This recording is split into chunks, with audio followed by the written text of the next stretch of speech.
So today is all about what I did on my day off. So I didn't get the yard accomplished today, which was unfortunate, but there was a lot of good points to today. So, what do I have on the agenda for Saturday? And I don't care how blazing hot it says it's going to be. I have to mow Saturday. I have to tie up the tomato plants on Saturday. And I've been informed I'm cooking for the family on Sunday. So it's like, yikes, you gotta pull your hair out, but it is fun and it's something that I like and Grandpa likes, which is beef and noodles. So, in the crock pot. So, that should be pretty a-okay, straightforward, no problemo.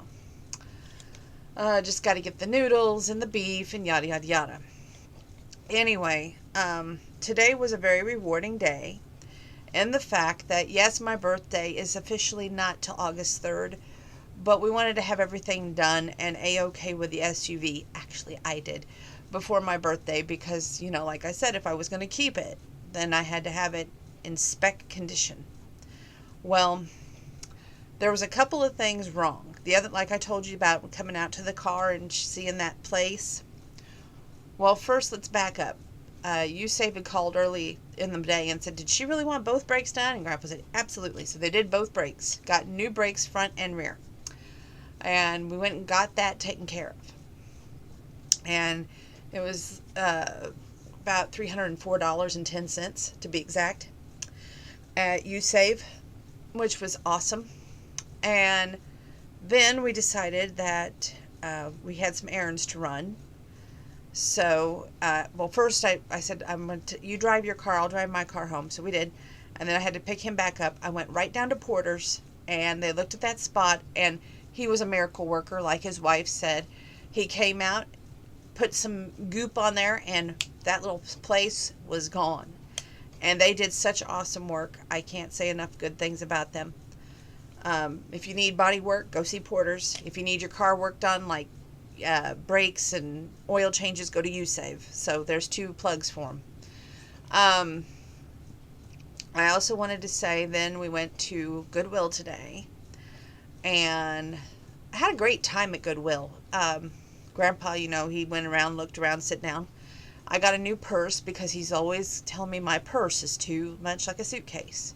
So I got a smaller version, more compact, for my birthday. Picked out a couple of tank tops. This is not one of them. This is one of the old ones. Got a new dress and talked to one of my Facebook friends there. It was really cool and enlightening. And then got a couple of books too. I left that out. A couple of books. And after that, we went to Aldi's, did my shopping there, got in the car, SUV I should say, came home. Then we decided we'd wait a couple of hours, and then we went to Arby's.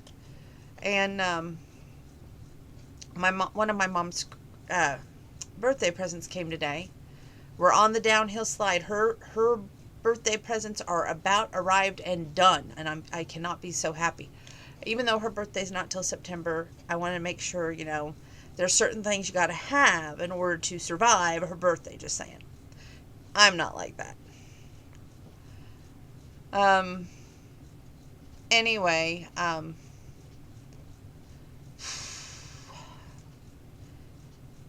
not much other than that today that went on. I just wanted to say I'm really grateful and I'm thankful that I didn't give up on the blue bombshell when the going got tough. I could have traded, but I think now I did the right thing, and soon it will be paid off.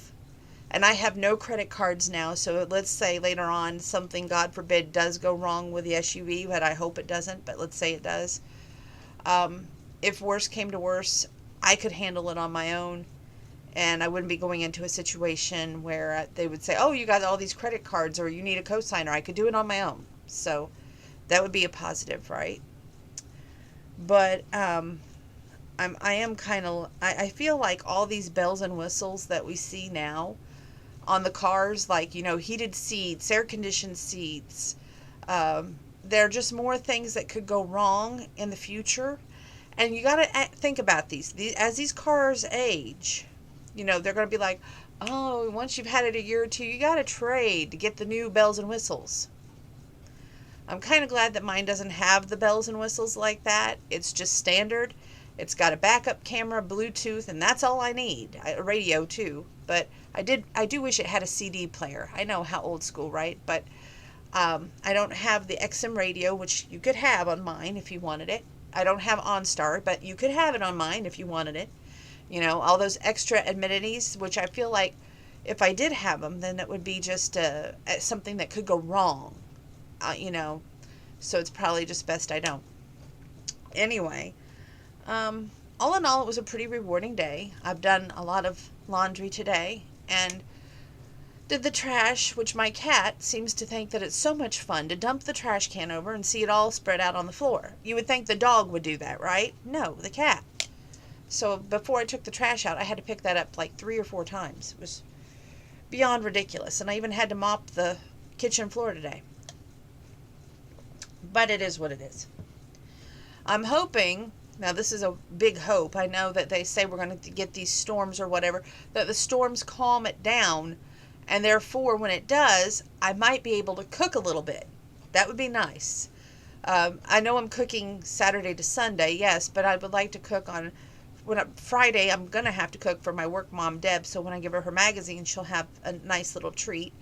But I want to get Wanda her romance novels, and when I do that, I always give her a treat.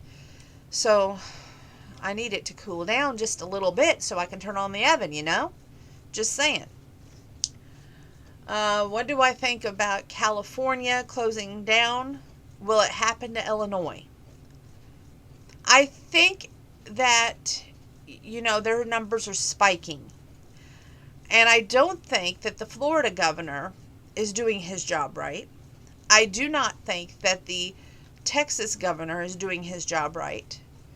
And the only one that I have seen besides our governor is the one in California and New York. Those two. I would say that there's somewhat, California more so right now than New York.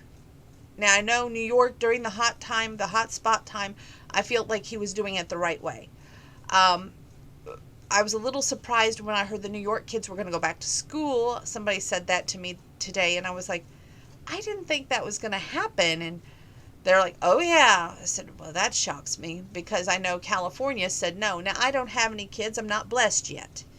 I said yet because, you know, I'm leaving the door open for maybe someday in the future. But would I want my child going to this? No. I feel like, why are we putting everyone at risk? You know, why? I feel like federal government does not really care about the children, just like they didn't care about the elderly. I feel like it's more federal related than it is local related. And I think my cat just dumped over the empty trash can. Oh. Anyway. That's my feelings on it. I would not want my child in this school system. We would be learning from home. Even if I had to learn it all over again with them, we would be learning from home. I just don't feel like it would be safe to send children in this pandemic state. I just don't. I seen this thing on Facebook the other day. Excuse me. It was Trump on there, and it said, you know, we put your elderly at risk, now give me your children. Can't say that I disagree with that. I feel like, you know, he's done everything the wrong way. I have yet to see something he's done the right way. I'm not a supporter of him. I never will be. That's just where I stand on him. Anyway, anybody who stands against this governor, I've got to say I question their mentality. Their reasoning on that would have to be, you know, you can look at all the ways in your mind things might have been done wrong, but if you think about all the ways we were bending the curve and we were doing so good at flattening, and then you all pressured to reopen. What goes around comes around, and honestly, I think that if we have Americans out there who are not going to wear masks, and now Trump just decided to start wearing one, leadership starts at the top. And, you got to be able to say, hey, I will follow the rules, not break the rules. There's too many ones out there that want to say that, hey, this is how the rules should be and try to set the rules for everyone else when they should be following the rules provided. And I feel like that if we had a true leader of our country, then we wouldn't have the problems that we have now. If we would have had a president who wouldn't be so, I'm scared to get my hands dirty, I'm going to turn it over to everything to all these governors, let them do it so they look bad on a re-election year. If we had a true president, he would be able to sit down and go, for every state, this is how it should play out. For every state, this is when you should reopen. For every state, this is how it's done. You have a plan. You don't work against these. When I heard he was working against the World Health Organization, let alone Dr. Fauci, I'm thinking to myself, are you kidding? Where is his mind at? I question him so much. I really do. And for these teachers who are not only brave for going into this school year, but they're having to learn new ways to teach as well, I applaud you. So let me just say that. It's a scary time and a scary world that we're living in. November can't get here soon enough. I'm going to leave that video at that. And let's start in on a book review. That's next. And I work Wednesday, Thursday, Friday. I do have Saturday, Sunday off. So it's going to be fun. So I hope you're all staying cool. Don't get too hot. I hope that you're all washing your hands. You're keeping your social distance. When you go out, wear a mask. Don't be an idiot. Okay? We can fight this together. But united we stand, divided we fall. How many times you heard that in school? I need some of you to take it to the bank. Because obviously you're not listening. If you were, we wouldn't be having this surge re-emucked again. I can't help but think about how some of these kids had COVID parties at their college. And whoever got COVID won the pot. Did they ever stop to think if they would win? What were they truly winning? Not the money, because they may not get the chance to spend the money. This is the times that we're living in. This is why we are in the situation we are in. I get so passionate about that, I gotta stop. Anyway, right now we're going to stop and do the book review so I can go do a workout. So see you next for the book review.